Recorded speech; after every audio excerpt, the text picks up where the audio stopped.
to the Challenge to Change podcast. My name is Hazel, and this podcast is all about the little changes we can all make that will have a positive effect upon planet Earth.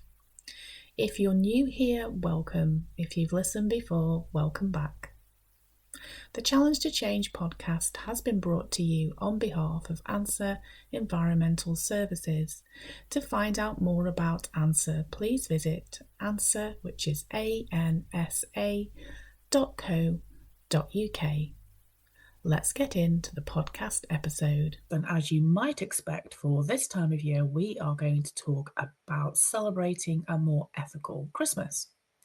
If you usually listen to the podcast, please do consider heading over to YouTube because I'm going to demonstrate a super ethical take on the Furoshiki technique, and I really hope I've pronounced that correctly, but it is basically the Japanese art of wrapping gifts in fabric, which of course you can use at any time of year.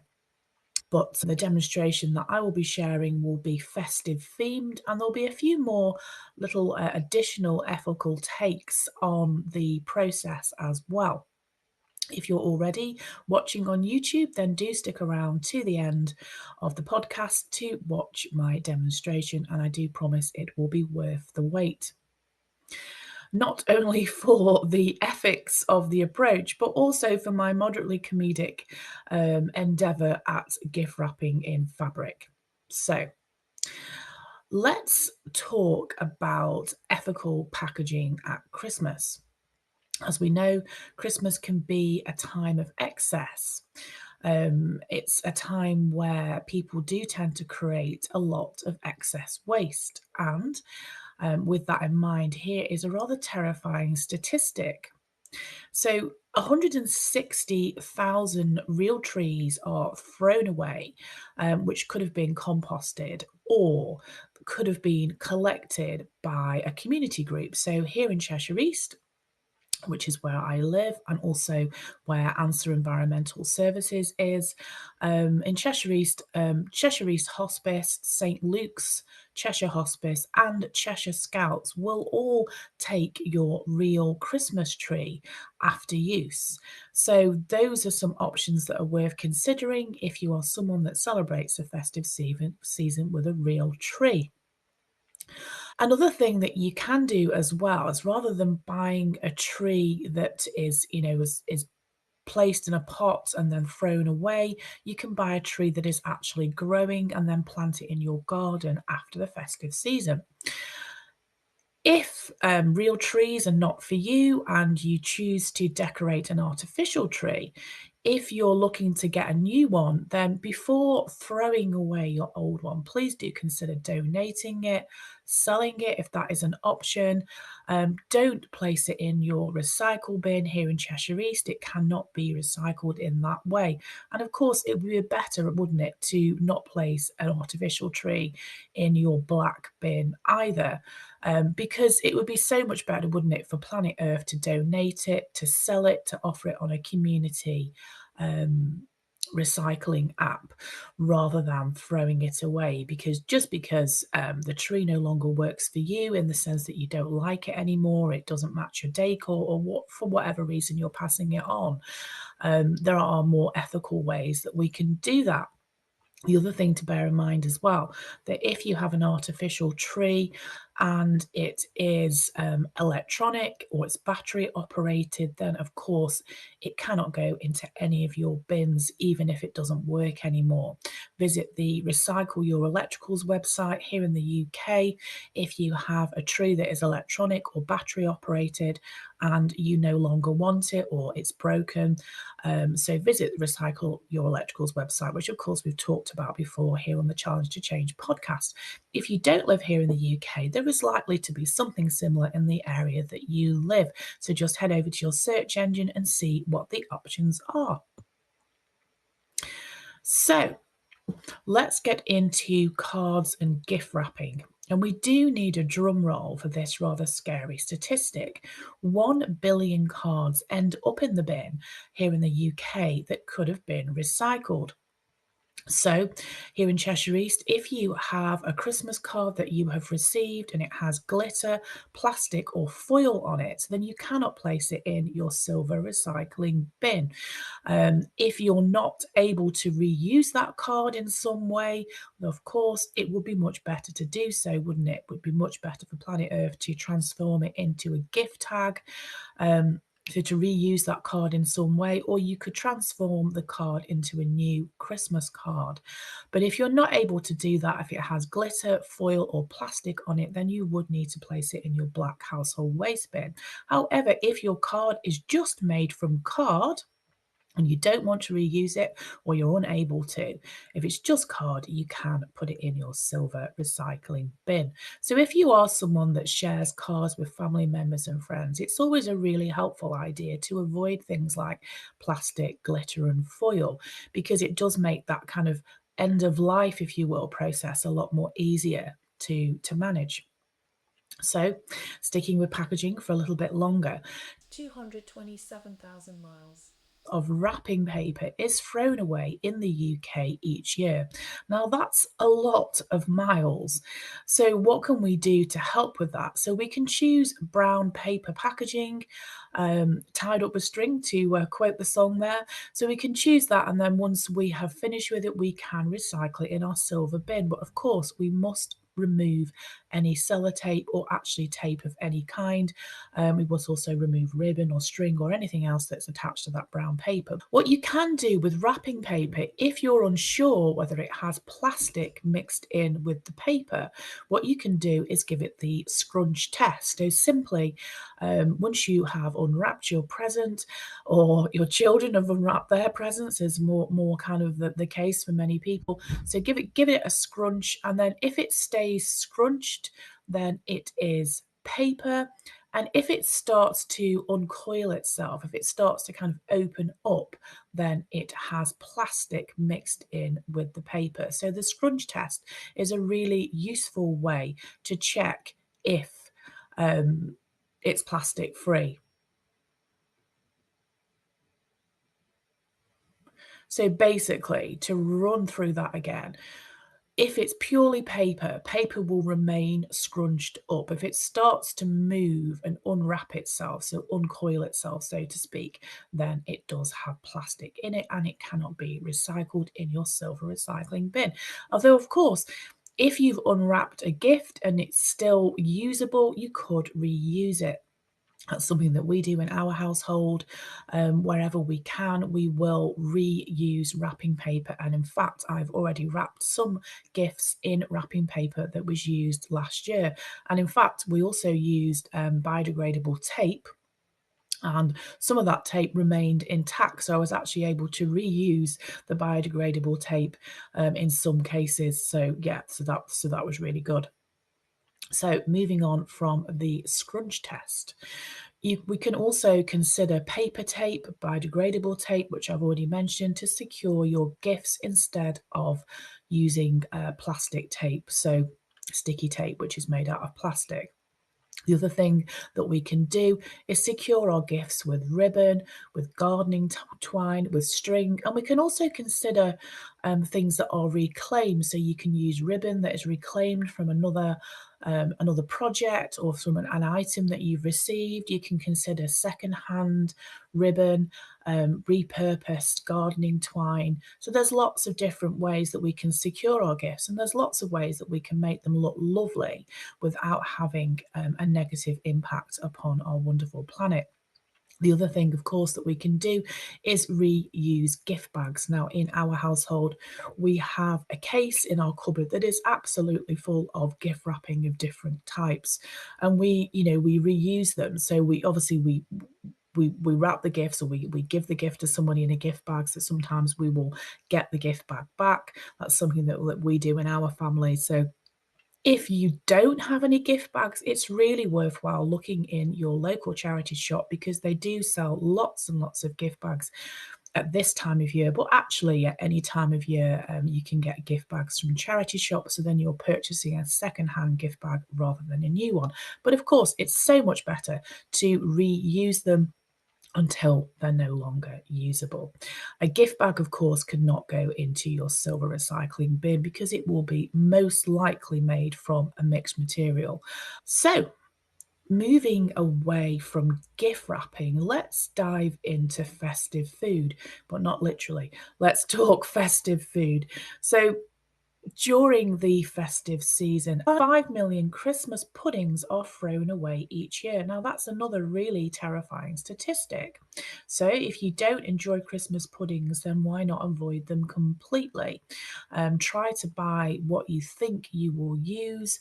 And if you have shop bought Christmas puddings that are unopened, then do consider donating them to a food bank if you think you won't get through them, or you can offer them on a food waste app. It's worth noting as well that just because we might have Christmas puddings left at the end of the festive season, you can still donate them to a food bank. If they are past their best before date, then check with your food bank before trying to donate, because some food banks are unable to accept food that is past its best before date. Of course, if it's past its use by date, then unfortunately you wouldn't be able to donate that to a food bank. So, mince pies then. I absolutely love mince pies. Lots of people do, but of course, some people don't. So, if you don't enjoy mince pies, there is absolutely no obligation to buy them. You know, if you want to have a sweet treat, then maybe opt for something that you will enjoy. Because we do, in fact, waste 74 million mince pies in the UK during the festive season.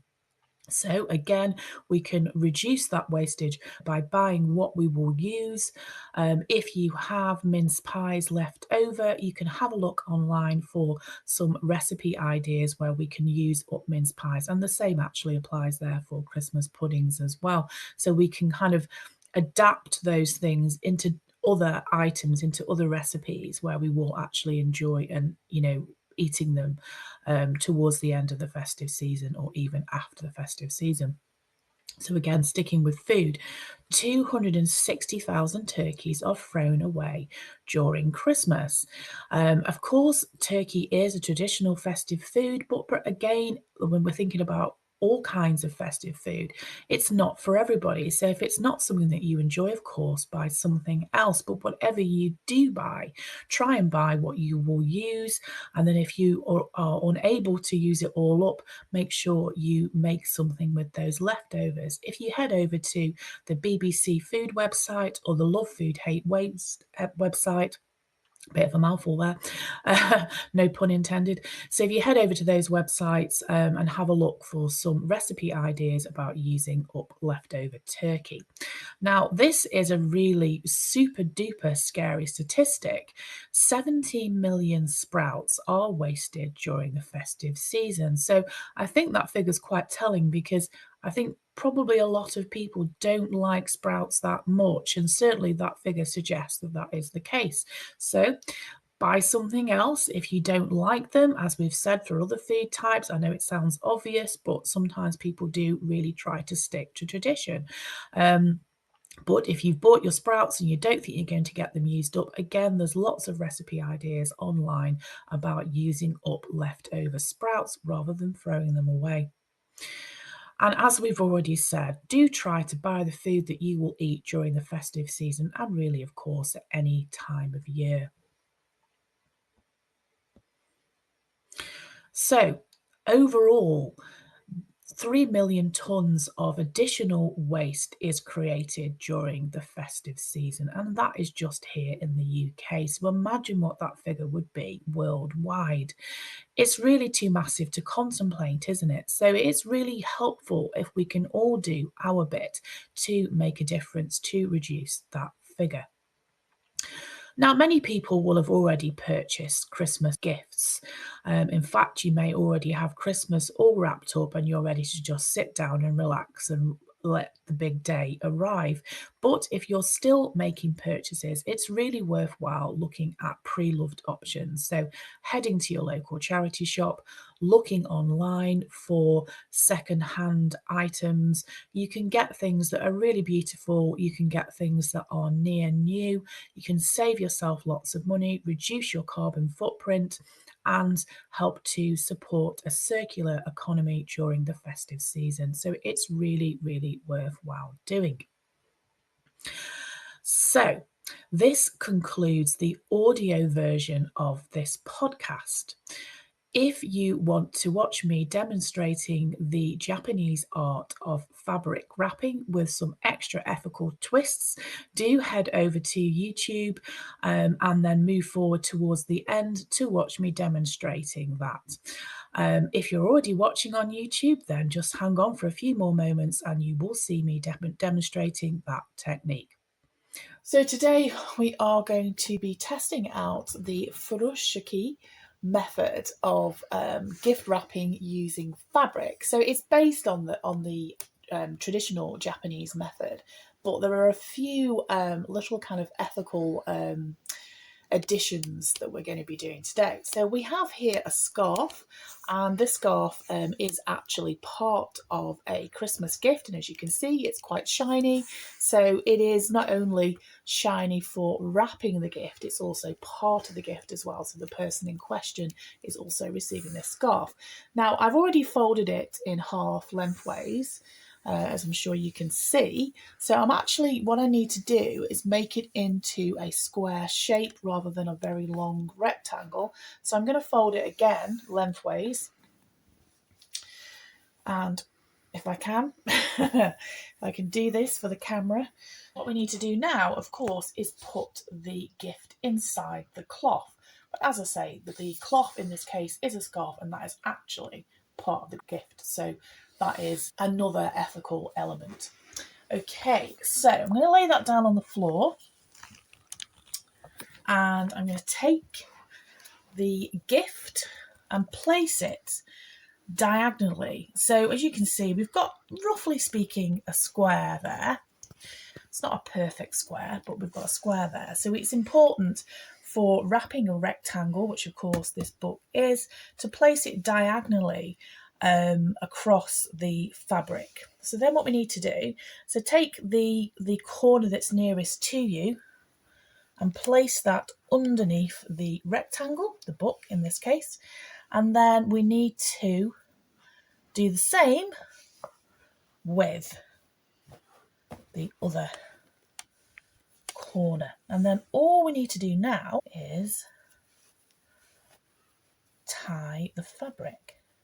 Now, because this is a scarf, obviously we've got all these other little bits sticking out, which you wouldn't have if you just had a flat piece of material with no tassels and what have you. But we can tuck those into the side,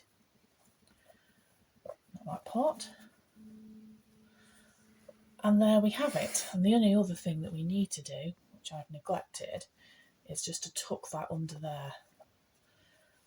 Just bear with me 1 second, because things have come slightly untucked. Just needs to be secure. So there we go. So here we have something that is based upon, so it's not an exact replica of the Furoshiki technique, and I really hope I pronounced that correctly, but it's loosely based upon it. And as in this case, as I say, we have the scarf, which is part of the gift, and then inside we have a book, which is also part of the gift. So there you have it, an ethical gift wrapping technique that can be used at any time of year. So there you have it. Thank you so much for watching this episode of the Challenge to Change podcast. I will try to record another before 2024 closes, but if not, I will return in the new year with the Challenge to Change podcast. Thanks for watching.